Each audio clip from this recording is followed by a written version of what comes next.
Good morning, I'm Abe Madcourt, publisher and executive editor of Sports Business Journal and Sports Business Daily. We are coming to you live from the Endeavor Streaming Sports Media and Technology Conference. Welcome to our all-access stream. I'm with my colleague, John Oran, dressed in a tie. It's a Super Bowl like for John Oran. Trying to class up the joint, Abe. Trying to class up the joint. 2 days of sports media conversation. It is like your best two. It is a clip-on tie, though. It is a clip-on tie. We tried to I don't know how to tie a tie. And our special guest, Pete Bevacqua, president of NBC Sports. John and Pete are going to kick off the event in just a little while. We thought we'd spend a few minutes talking about some of the trends here. You can see we were in the lobby of the Marriott here in Marina Del Rey in California. For the next day and a half, we're going to talk about a lot of the issues we're seeing in the sports media and tech space. But first, Pete. You know, before we talk about that, I got to talk about yesterday, your golf game. You played golf with Al Michaels. Yesterday was a great day. So we had a wonderful game on Sunday night, obviously with the Cowboys game and the Vikings beating the Cowboys, which was just an amazing game. I think there were. And you were in Dallas for that. I was in Dallas for the game. I would tell you, John and Abe, and we were talking a little bit about this last night. There were 7 or 8 of the best catches I've seen in years in that game with Amari Cooper and Kyle Rudolph. So we had this amazing game, and then I flew in yesterday morning with Al. And I had never played Bel Air. As you both know, I love the game of golf. And it's one thing to play Bel Air, but to play Bel Air with Al Michaels, who's basically, he's a national treasure. He's the mayor of Bel Air. And just a story on every hole. These are the trees where they filmed the Tarzan movies with Johnny Weissmuller. And this is the fairway that Howard Hughes landed his plane when he was running late for a date with Katharine Hepburn. Wow. And oh, by the way, when I was having dinner with Don Rickles, 6 months before Don passed away, and just these unbelievable stories, and it was so much fun. It was a great way to kind of kick off a couple of days here in LA. Most importantly, I heard you shot well. Yeah, I played pretty well. I shot 76. Right. Strong. Missed a couple of birdie putts, but it was fun. But more important than that, just spending time with Al and Dave Potus, who's the longtime professional there, and my colleague Greg Hughes. We had an absolute blast. Well, very, very fun, very good day. Your background, pretty interesting. Davis Polk, USGA, CAA, PGA of America, and now at NBC Sports for the last year. Yeah. How is the change? What's different in this role from your previous roles? It's been a blast, Dave, and I kind of think back on that career arc. Obviously, Davis Polk, a big law firm in New York, and all the contract negotiations that went into that, and then getting back into the sports world. Sports were such a big part of my life, played every sport imaginable growing up. Was always a good athlete, but not good enough. But knew somehow I was going to get back into sports. And I think about my 11 years at the USGA, just shy of 2 years at CAA. Absolutely adored my time at the PGA of America. Right. Just a wonderful organization, and it was tough to leave. And it had to be something really special to have me leave the PGA of America. And when I got the call from Mark Lazarus that he was looking to basically bring in somebody who could succeed him, as he was getting called on to do more at NBC Universal, it's one of those phone calls. I got the call, and I would like to say I went home and I did pros and cons and charts. I didn't. I thought about it for about literally 2 seconds, and I said, Mark, that sounds amazing. And that led to a breakfast with Mark and a meeting with Steve Burke and a couple of meetings with Brian Roberts. And I remember going home to my wife and saying, I have this opportunity to go to work for this iconic brand. And yet if we're not smart and strategic, we're going to wake up in a few years and feel like we own the corner record store. Like, that's going to keep me on my toes. That's going to keep me motivated. So every job is different. What has been interesting about NBC is I came in, not to pat ourselves on the back too much, but on a pretty well-oiled machine. Mark is Mark, and obviously he's done a great job, and surrounded by talent. And I think one of the reasons that Mark brought me in is a leadership style, maybe a fresh perspective. Even if you're good, you can always tweak things, you can always improve, you can always have an eye to the future. And it's really been, putting the proper team in place, and we had so many talented people, an elevation of certain people like Jenny Storms and David Preschlack, Will McIntosh, who I brought up from the Golf Channel and put in a more varied role. And then really, Abe, and figuring out, what's our strategy? Where do we want to be in the next 3 to 5 to 10 years? What are those key rights deals that we want to make sure we go pursue? And I think everybody had been so busy that we kind of really needed to take a stop and say, here's where we are today. Here's where we think the world's going. Here's the role NBC Sports should play. Trying to figure that out, trying to map that out. And I think whether you're running the PGA of America, NBC Sports or a bake sale, you need a really good, concise, strategic plan that people buy into. So I've spent a lot of time in my first year building that plan, and there's a lot of people there that I've learned from, and it's been an absolute blast so far. So linear TV has been for decades the dominant video platform. Sure. It still is, of course. Today is a day that Disney Plus has launched a streaming service. You have Peacock sort of under wraps. You have NBC Sports Gold out there. How is NBC moving forward in terms of OTT? Well, I think you're right. I mean, linear has been kind of on top of the mountain for so long, and in many regards, John, that's still very. So Mark had a much easier job than you have. Well, I'm running parallel with Mark. I mean, Mark's been an unbelievable teammate and leader. But I would tell you, I mean, you think about Sunday Night Football. Here we are, 8 consecutive seasons as the #1 show in primetime television. Hopefully, and it looks like we'll have that 9 in a row. We've had a really strong season so far. So you have the power of linear, the power of NBC. I mean, that cannot be avoided. That cannot be overestimated. But you have to be smart. You have to pivot. You can't wake up and say, oh my God, we're a decade behind the game. And like I said, we have the corner record store and nobody's buying records anymore. You have to avoid that at all costs. And hats off to Steve Burke and NBC for saying, okay, what can Peacock become? What should the model be? How can we take the unbelievable reach of NBC and Comcast, and now with the acquisition of Sky, bundle that all together to create an unbelievably compelling and I think what will be a very unique OTT platform. And we talk about strategic plan, we talk about putting the right team in place. Another large part of my time so far, particularly the last 6 months, has been working with the Peacock team, working with Rick Cordella, working with Matt Strauss, and trying to figure out, okay, what's the best role for sports in this Peacock environment? Sports is powerful. I think sports, and I'm admittedly biased, but I think live sports, live programming through sports is more powerful than ever. I think it can continue to be a great differentiator for us in the Peacock space.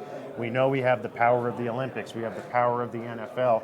When you look at our partnerships with the NHL, with NASCAR, with the PGA Tour, with the great work that the team has done with building incredibly strong, passionate verticals in the OTT space with NBC Sports Gold. How can we begin to embed that content into Peacock? I think that's something we'll continue to develop and lay out over the course of the next 6 months, year, and beyond. And John and I talk a lot about this. We're at this conference, and I think that, we talked even last night, the next 5 years in media will just be groundbreaking and I think incredibly dynamic, okay? And he and I get asked all the time, all these rights coming up, PGA Tour, NHL, MLS, NFL, like we can go down the line. You can say NFL 5 times. Right. And so, English Premier League, EPL, is English one of Premier our League. tremendous partnerships. I think SEC's up. Yeah. So all these questions that John and I often get asked is like, where will the tech companies be in this space? Where will the traditional media companies be in this space? Like, I know you can't predict. You can't predict, but also, Abe, I was in that role not too long ago at the PGA of America saying, okay, what should we do? There's great comfort and great assurances in having a partner like an NBC, a CBS, a Fox. It's almost like comfort. A ABC with Disney. And that's tough to move away from. Right. So I think if you're a commissioner, if you're running a sports league, a sports entity, I think you want to have your cake and eat it too. I think you want to do both. So I think that's what we have begun to see and will continue to see is, okay, linear, it's all about linear in terms of attracting the most eyeballs and the comfort of that.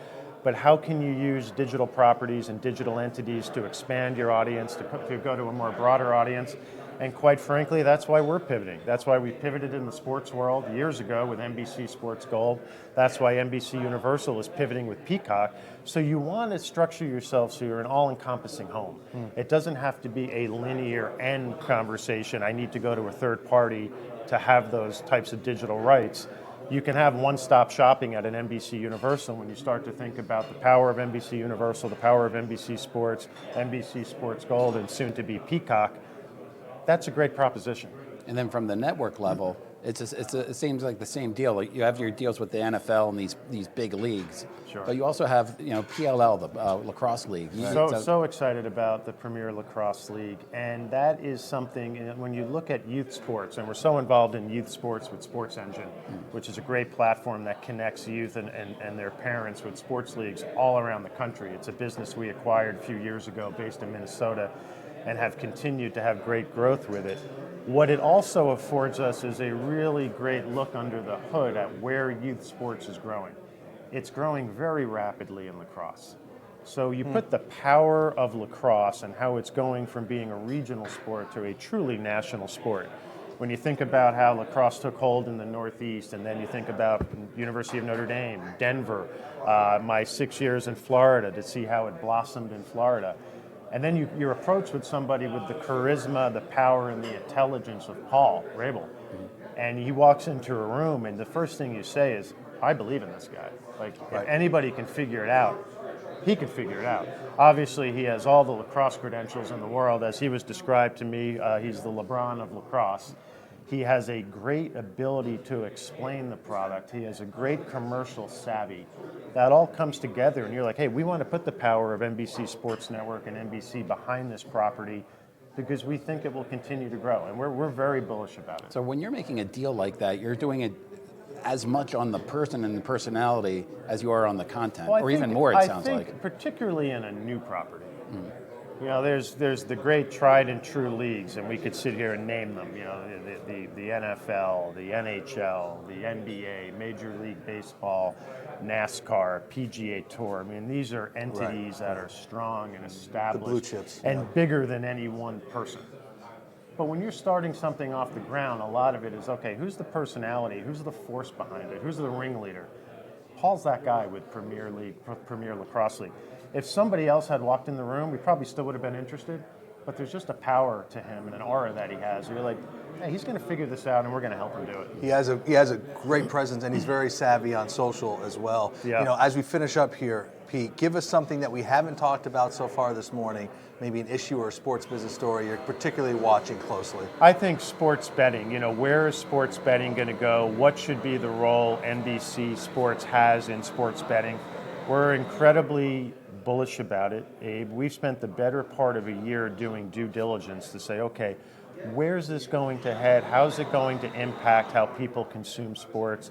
Can we utilize it to broaden the sports fan base? How's it going to be rolled out across the nation? What's the timing of that? How do the commissioners of the major leagues feel about it? Yeah. And we've had great conversations, and we're more than dipping our toe in it. When you think about some of the free-to-play games we've done in partnership with the NFL, with NASCAR, with the English Premier League, with the PGA Tour. I think it's just a start. My hope, my expectation is you'll see a very aggressive play by us over the course of the next couple of years. Is that right? I think so. I hope so. And John, I can't let the audience not hear what story you're paying attention to outside of one we talked about already. You know, outside of what we talked about is tough because it's all these rights deals that are coming up. I think one thing that I'm looking at, and I didn't get a chance to ask you, the Olympics coming up.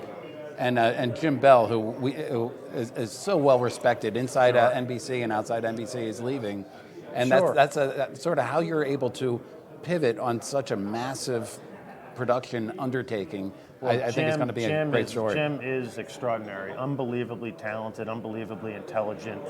Another person like Paul with a tremendous presence. Yeah. When you think about what Jim has done, not just for the Olympics and NBC Sports, but quite frankly for NBC, big shoes to fill. The good news for us, though, is we have so much strength in our Olympic team, so much experience that we know we're going to be fine. Tokyo looks like it's going to be absolutely amazing when you think about 7,000 plus hours of live coverage, ad sales that have gotten off to an unbelievably strong start. We believe will surpass where we were in Rio. But you think about people like Gary Zinkel and Joe Jesu and Becky Chapman, and the list can go on and on of people who have grown up with the Olympics, and we're going to be fine. Jim is a loss. He's a great person. He's somebody who's went out of his way to really kind of help me as I was first getting to NBC, but the good news is we have a strong bench and we'll be ready to roll. And then let's throw it back to Abe. You go before we go. What's your story? Oh, I'm just looking for a strong back half of the season. I think we were in the only restaurant in LA that didn't have televisions, right? Well, we were trying to have a good conversation. We were I trying made the not to be reservations. All distracted. right, I made the reservation. Leave it to our media reporter to make a reservation at a restaurant that had no actual television. So, well, it's a great morning. We're going to have this conversation up on stage. We wish you were here to join us here in California. But for my colleague, John Oran, and our special guest, NBC Sports President Pete Bevacqua, I'm Abe Madkour. We'll chat with you again on SBJ All Access. Pete, thanks for being with us. Thank have you. a great rest Thank of the you. week. Thanks, John. man. We'll see you guys down the road.